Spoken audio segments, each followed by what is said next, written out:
오신 날, 2000년 전을 생각해 보죠.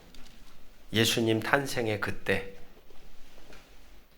거대한 힘의 제국이 다스리고 있었던 로마의 통치가 있었던 그 시대, 그리고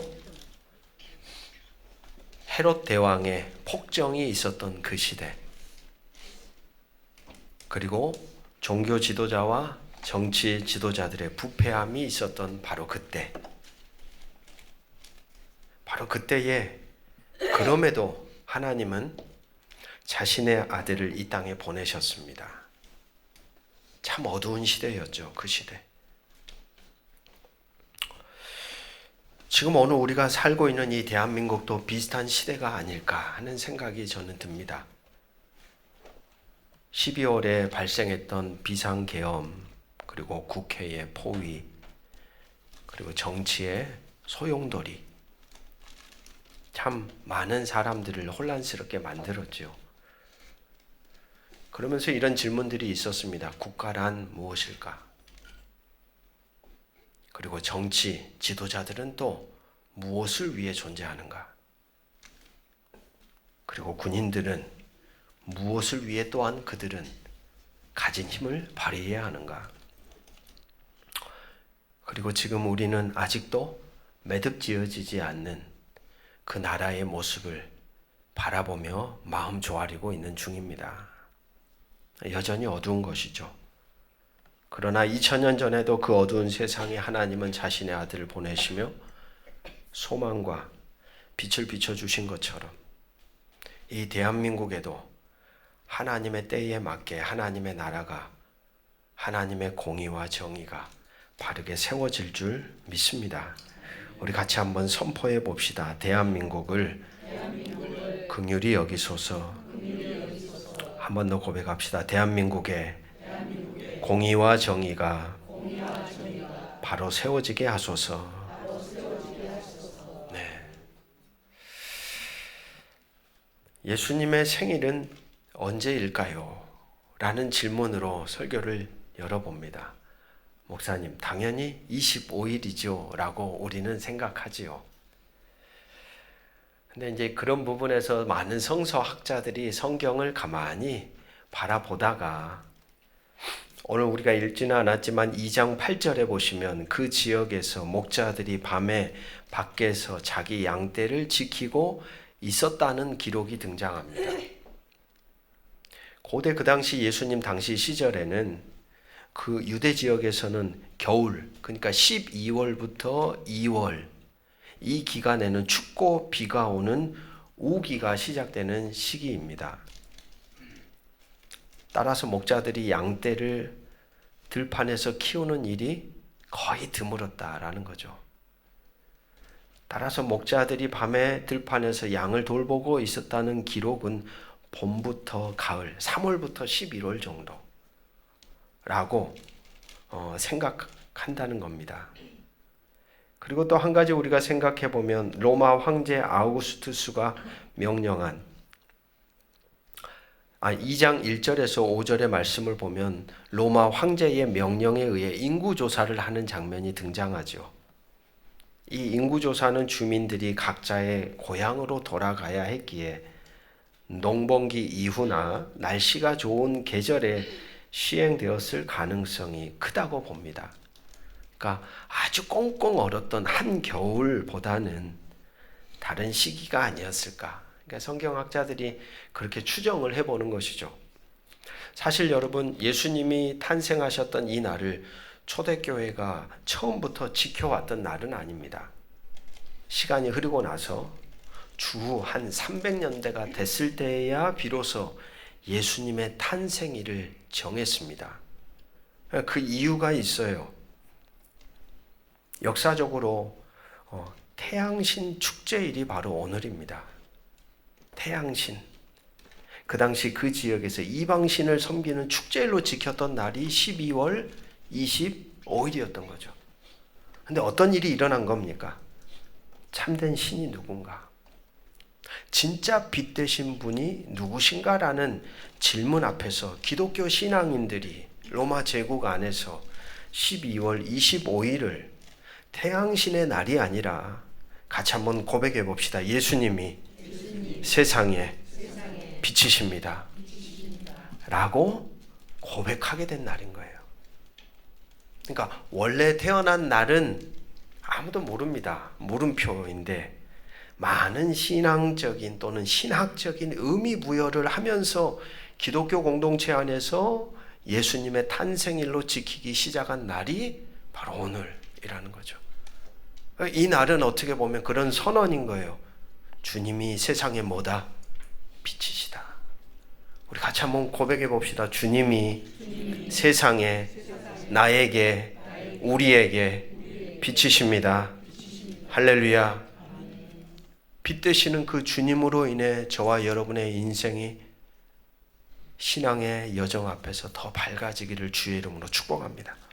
빛 되신 분. 오늘 본문을 읽으면 우리는 이런 질문을 던져볼 수가 있어요. 많은 태어날 곳이 많은데 왜 구유였을까? 빛으로 오신 하나님의 아들이신 예수님이 탄생할 때 천지가 개벽하고 지진이 나고 온 천하가 알만한 사인을 딱 주면 얼마나 좋았을까?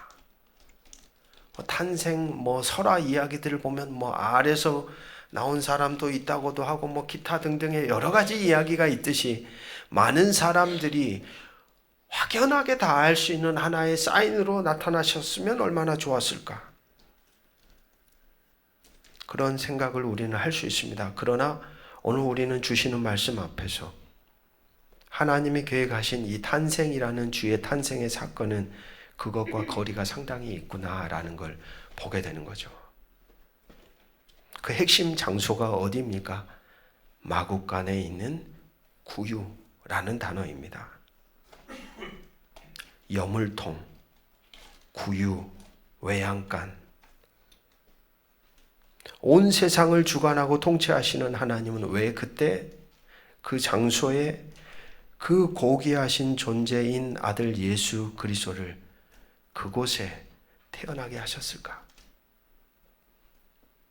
분명 그 장소가 주는 분명한 메시지가 오늘 우리에게 있습니다. 우리보다 더 잘 아시는 하나님, 그분은 이 사건을 통해 우리에게 무엇을 말하고 있는 것일까요? 첫 번째, 우리 같이 한번 따라해 볼까요? 그래봐야 구유입니다. 주님이 태어나신 곳이 곧 오늘 말씀을 읽는 우리에게는 그게 우리의 상태라는 거예요. 사람의 상태. 내 상태가 마국간 같아요. 내 상태가 구유 같아요. 당시 호화로운 궁궐 안에 사는 황제도 예루살렘 성전에 살고 있는 종교 지도자들도 성에서 멀찌감치 떨어진 외딴 곳에 사는 백성들도 사실 모든 사람은 다 뭐와 같다? 구유와 같다는 거예요. 둘러싸고 있는 환경만 다를 뿐이지, 입고 있는 옷만 다를 뿐이지, 사람이라는 그 존재됨 자체는 여전히 어떻다는 거예요? 냄새가 나요. 여전히 초라해요. 여전히 부패하고 썩어 있어요. 주님이 구유에 나셨다는 이 사건은 우리에게 선언하는 거예요. 사람이라는 존재의 상태는 어떤 상태다? 썩어 있다는 거예요. 냄새 난다는 거예요. 바로 그것을 우리에게 분명하게 보여줍니다. 그 시대뿐이겠습니까? 오늘을 살아가는 우리는 예전의 사람들보다 더 깨끗할까요? 우리의 마음은 더 청결합니까? 우리는 더 선한 것을 쫓으며 살아가고 있습니까? 많은 지식의 풍요로움 속에 인간이라는 존재가 선하게 바뀌어 갈 줄 알았는데 오늘 우리가 살아가고 있는 2024년 이 연말의 자리에서 세계 고처에서 일어나는 수많은 사건들을 향해 귀를 열어보십시오. 2024년이라는 그 시간이 무색하게 2000년 전에 있었던 사람들의 모습이나 오늘 이 시대를 살아가는 오늘 우리의 모습도 역시 더하면 더한 거죠. 더 냄새나는 초라한 구유와 같은 존재로 우리는 이 세상을 살아가고 있는 것이 아닐까요? 신앙의 여정에 들어섰어도 여전히 우리의 모습은 참 초라합니다. 거룩한 직분으로 부름받았어도 여전히 우리의 모습은 냄새가 납니다. 그게 바로 오늘 우리가 서 있는 자리임을 예수님의 탄생의 사건은 우리에게 정확하게 말해주는 거예요. 너가 어떤 존재인지를 알아? 너라는 존재 상태가 지금 어떤 줄 알아? 보여주는 장면이 아닐까요? 성탄절은 그렇게 깔끔하고 그렇게 잘 배우고 그렇게 잘 먹고 그렇게 잘 살고 있는 우리가 그래 봐야 구유와 같은 상태에 있음을 알려줍니다. 그게 바로 우리라는 것이죠. 그러면서 동시에 두 번째로 주님의 그 탄생의 사건은 우리에게 말하고 있습니다. 같이 한번 따라해 볼까요? 그래도 괜찮아. 그래도 괜찮아. 왜 괜찮은 겁니까? 냄새 나면 곁에 안 가요. 사람이 부패하고 썩으면 사람들이 떠납니다. 성탄에 주님이 구유 안에 나셨다는 이 사건은 우리의 존재 상태를 보여주는 한 장면이면서 동시에 그런 상태에 머물러 있는 인간의 상태 속으로 깊이 들어오시는 하나님이라는 존재를 보여준다는 겁니다. 구유와 같은 그 존재 깊은 곳을 누가 찾아올까요? 아무도 쳐다보지 않습니다. 인적이 드문 곳으로 가는 길은 순식간에 자라난 나무와 잡초들로 사라져버리고 점점 더 깊은 존재의 외로움과 고독함이 더해가지요. 찾아오지도 않는, 아무도 그 안에 들어올 수 없는 은밀하게 덮여진, 그러나 상태는 점점 골마 터져가는 이 존재의 실존 안으로 하나님이 당신의 아들 예수 그리스도를 쓱 밀어넣으신 거예요. 오늘 성탄의 사건, 주님의 출생의 자리에서 우리는 아무에게도 내 보일 수 없는 구유 같은 인생을 먼저 알아차리시고 찾아 들어오시는 예수님을 만납니다. 그분의 나심 자체가 우리에게 말하는 것이죠. 다시 한번 고백해 봅시다. 그래도 괜찮습니다. 그래도 괜찮다는 거예요. 왜요? 주님이 오시니까. 구유에서 나신 예수님이 과연 어떤 인생을 향하여 너는 이래서 저는 저래서 쟤는 저래서 걔는 그래서 안 되라고 제안하시겠습니까? 그래서 구유입니다. 구유라는 장소 자체는 모든 이들을 품을 수 있는 가장 낮은 곳입니다. 어떤 사람도 제한이 되지 않는 거예요. 어떤 상태의 인간도 품어주겠다는 하늘의 선언인 거예요. 어떤 초라한 존재, 어떤 냄새나는 존재, 어떤 부패함으로 썩어서 어떤 악한 것을 품고 있는 존재일지라도 하나님은 그리스도 예수를 구유에 나게 하심으로 괜찮다는 거예요. 나심 자체가 복음이에요. 어느 누구도 예외가 없습니다. 어떤 인생도 같이 한번 선포해 봅시다. 주님께 문제되지 않습니다. 이어지는 이야기 속에서 오늘 본문에 등장하는 목자를 우리는 봅니다. 천사를 보내시는 하나님의 행위 속에 그 목자에게 천사를 보내주시는 하나님의 행동함 속에서 동일한 하나의 흐름이 이어지고 있습니다. 2장 8절 말씀, 그 지역의 목자들이 밤에 밖에서 자기 양떼를 지키더니, 구약 성경을 읽어가다 보면 우리는 목자라는 이미지를 아주 근엄하고 아주 멋지고 지팡이를 들고 다니면서 양들을 막 돌보는 아주 선한 이미지로 우리는 많이 바라보지만 사실 이 시대에 이 목자라는 존재는 너무나도 신뢰할 수 없는 인간의 대표 명사가 바로 목자입니다. 왜냐하면 이 목자들은 양을 치다 보면 이 나라 저 나라 다양한 지역을 향해 옮겨 다니는 사람들이에요. 이 사람들이 거기 가서 뭐 하냐? 스파이의 역할을 하는 거예요. 저 지역에서 뭘 하고 있더라. 다른 지역에 가서 저 지역은 뭘 하고 있더라. 말을 옮겨주는 거예요. 그러니까 이 목자들의 그 목자라는 단어를 들으면 사람들이 생각할 때는 신뢰할 수 없는 대상 1호가 목자. 여러분, 근데 참 이 말씀이 참 아이러니하죠. 하나님의 그 가장 복된 소식을 가장 신뢰할 만한 사람에게 던져줘야 될 것 같은데 그 시대에 가장 믿을 수 없는 사람들에게 천사를 보내시는 하나님의 마음을 여러분들 어떻게 이해하십니까? 사람이라는 존재는 그런 것 같아요. 한 번 잘못된 길로 들어섰어요. 한 번, 두 번, 세 번 반복하다 보면 한 번의 실수가 아니라 그것이 이제는 습관이 되어 삶이 되고 길이 되고 돌아설 수가 없는 자리까지 가요. 그것이 인생이 되고 때로는 주변 사람들조차도 이제 저 인생은 뭐라 그래요? 끝났어. 이제 저 인생은 길이 없어. 저 인생은 변하지 않아. 라고 생각하죠. 그런데 이 목자 앞에 천사를 보내시는 하나님을 가만히 보며 다시 그러한 우리의 생각에 대해 되묻게 됩니다. 하나님은 인생을 포기하지 않으세요. 하나님은 사람을 잘라버리는 분이 아니에요. 과거의 이전 전적이 어떠해도 이 목자들에게 나타난 천사가 목자들에게 기쁨이 됐던 이유가 그것이 아니었을까 저는 생각해봐요. 아무도 사람으로 취급하지 않는, 아무도 믿어주지 않는, 아무도 새로운 인생을 살고 싶어도 이제는 더 이상 돌아설 수 없는 어떤 자리에 서 있는 그 목자들의 삶을 누가 손 내밀어 주시는 거예요?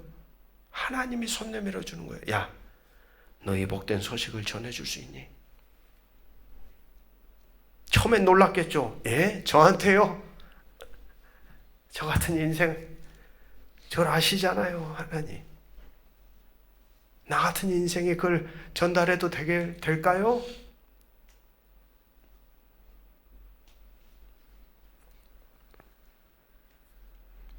바로 그런 존재로 바라봐 주시는 하나님은 어떤 분입니까? 이전의 과거의 어떤 한 존재의 흔적을 통하여서 그의 미래까지도 결정하지 않습니다.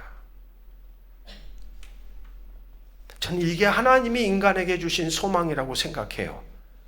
아무리 인간이 잘못된 길로 건너가고 막 엉뚱한 행동을 해도 하나님은 그 이전의 사건을 통하여서 앞으로 그가 살아갈 미래까지도 운명적으로 결정해버리는 분이 아니세요.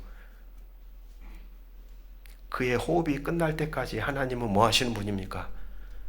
언제라도 다시 새로운 존재로 살아갈 수 있도록 내밀어 주시는 분이에요. 할렐루야.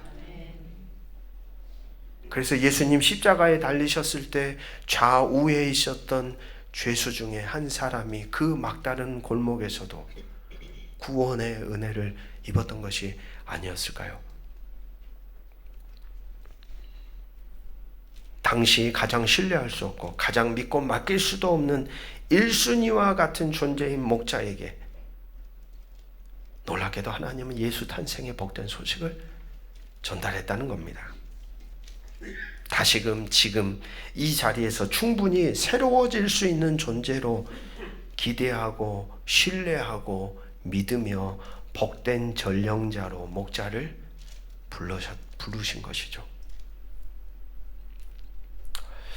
자녀들을 키우면서도 느끼고 교우들을 바라보면서도 깨닫는 것은 사람은 누가 자신을 어떻게 바라봐 주느냐에 따라 변합니다. 이 시선이 중요합니다. 상대가 나를 어떻게 바라보느냐에 따라 존재가 변할 수 있는 길이 열리기도 하고 길이 아예 막혀버리기도 하는 거예요.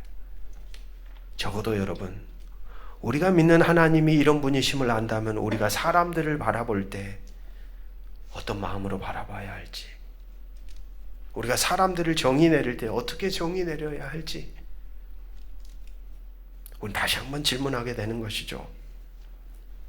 우리가 사는 세상을 보십시오. 이전의 흔적이 그들의 발목을 묶습니다. 더 이상 새로운 삶을 향해 나아가고자 하려는 그의 소망까지도 다 덮어버리죠. 조금이라도 실수한 사람은 세상에서 영원히 헤어나지 못하는 세상을 우리는 살고 있지요. 실수하는 인생이 사람이고 실수를 통하여 성숙해가는 존재가 사람인데 우리는 너무나 쉽게 한 존재의 무너짐을 통하여 그의 보이지 않는 미래까지 다 묶어 가두어 버릴 때가 많습니다. 그런 맥락에서 오늘 목자들을 본다면 하나님은 천사들을 통해 당시 가장 밑바닥 구유 같은 인생들인 목자에게 하나님의 복된 소식을 전달하도록 맡기셨다는 것은 하나님은 인격적인 존재로 그들을 만나 주신 겁니다. 그리고 그 존재 안에 같이 한번 고백해 봅시다. 새바람을 불어넣으셨습니다. 하나님이 만나 주시는 것이 그들에게는 새로운 생기, 새로운 바람이 내가 새롭게 살아야 할 이유가 발견된 거. 그들의 삶을, 구유 같은 저들의 삶을 회복시키려는 새로운 존재로 만들어 가시려는 하나님의 찾아오심, 예수님의 찾아오심이었습니다. 얼마나 저들이 기뻤을까요? 2장 15절 16절 천사들이 떠나 하늘로 올라가니 목자가 서로 말하되 이제 베들레헴으로 가서 주께서 우리에게 알리신 바 이 이루어진 일을 보자 하고 빨리 가서 마리아와 요셉과 구유에 누인 아기를 찾아서 듣자마자 얼마나 그게 감격스러웠는지 야 빨리 가자. 예수를 구유에 나게 하신 하나님, 구유 같은 인생의 목자들을 부르시어 거룩한 존재가 되게 하신 하나님. 그 하나님은 우리의 상태를 따라 우리를 포기하거나 우리를 잘라내거나 우리와의 관계를 끊어버리시는 분이 아닙니다. 그런 하나님이시기에 오늘 우리에게는 여전히 소망이 있습니다. 그런 하나님이시기에 여전히 우리 안에는 미흡하고 부족하고 연약하고 부서지기 쉽고 여전히 부패하고 썩어진 흔적이 많지만 이렇게 함부로 자르시는 분이 아니신 하나님이시기 때문에 여전히 내 인생을 볼 때는 소망이 없어 보이고 여전히 내 삶을 볼 때는 도대체 난 변할 수 있을까라는 물음표 앞에 서 있는 한 인생 안에 소망의 바람이 불어온다고 저는 믿습니다. 하나님은 우리의 상태가 그분의 사랑을 결정하도록 만드시는 분은 아닙니다. 어떤 상태에 선 존재일지라도 하나님은 변할 수 있는 존재로 충분히 다른 존재로 살아갈 수 있도록 기대하며 소망을 품으시고 그 인생 가운데 찾아오시는 분입니다. 오늘 탄생의 사건은 우리에게 그것을 분명하게 보여주는 것이죠. 기독교의 역사는 이처럼 사람을 포기하지 않으시는 하나님의 사랑으로 지금까지 이어져 왔습니다. 2000년이 넘는 시간 지금까지 우리에게 전달된 거예요. 자신이 구유 같은 존재임을 알고 예수님의 오심을 수용하며 맞이하는 사람들을 통하여서 구유 같은 인생임을 알고 그렇게 정말 주님이 필요함을 인정하며 고백하는 사람들을 통하여서 그로 인해 하나님이 자신을 포기하지 않듯 구유 같은 존재로 살아가는 이들을 포기하지 않고 연결되고 이어지고 찾아가 관계 맺으며 살아가는 이들을 통하여서 사람 그렇게 변하지 않아도 그리스도 예수 안에서 반드시 변한다는 자기 존재의 고백을 가진 성도들을 통하여 2000년이 넘는 시간 속에 기독교의 신앙의 역사는 이어져 왔습니다. 마국간의 구유가 빛이 나고 하나님의 나라가 되었습니다. 그리고 그런 마국간과 같은 인생들이 하나님의 나라를 경험하는 흔적들이 많아진 것이죠. 사랑하는 말씀의 동역자 여러분, 우리의 인생이 그런 복된 삶을 살아가면 좋겠습니다. 여전히 우리에게는 은혜가 필요합니다. 주의 오심은 그렇게 오늘도 우리에게는 기쁨이요 소망이죠. 내 모습이 구유 같은데 40년, 50년, 60년, 70년, 80년을 살아도 여전히 내 모습이 이렇게 초라한데 그럼에도 내 곁으로 들어오시는 주님이 나에게는 소망입니다. 찾아오시는 주님을 나의 주로 인정하며 그분과 더불어 하나님의 나라를 우리의 인생 가운데 세워가는 복된 자로 저와 여러분이 걸어가시면 좋겠습니다.